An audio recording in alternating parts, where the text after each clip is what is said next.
اب لندن کی گلیاں اور بازار اور اپنے باپ کی شکل میرے ذہن میں دھندلانے لگی تھی۔ اتنے عرصے میں فرائیڈے کو میں نے اتنی انگریزی بولنا سکھا دیا تھا، وہ اب اپنا مطلب بخوبی بیان کر سکتا تھا۔ فرائیڈے سے میں نے بھی تھوڑی بہت جنگلی بولی سیکھ لی تھی۔ اس کی باتوں سے میں نے یہ اندازہ لگا لیا تھا کہ یہ جزیرہ ٹرینڈڈ کی خلیج اور فوکو میں واقع ہے۔ فرائیڈے سے مجھے یہ بھی معلوم ہو گیا کہ اس کے قبیلے کا جزیرہ ہمارے جزیرے سے تھوڑے ہی فاصلے پر ہے۔ ایک دن اس نے مجھے بڑی تفصیل سے بتایا، ماسٹر، ہمارا قبیلہ بہت پرانا ہے اور آدم خور ہے۔ کوئی بھی باہر سے آنے والا آدمی ہمارے ہاتھوں بچ نہیں سکتا۔ گوروں کو تو بڑے شوق سے کھایا جاتا ہے۔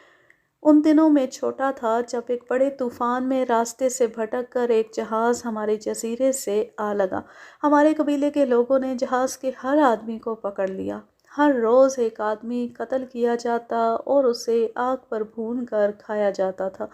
اس طرح 15-20 دنوں تک خوب دعوت اڑائی گئی۔ جب میں نے فرائیڈے سے پوچھا کہ اس نے بھی کبھی انسانی گوشت کھایا ہے تو وہ بوکھلا گیا۔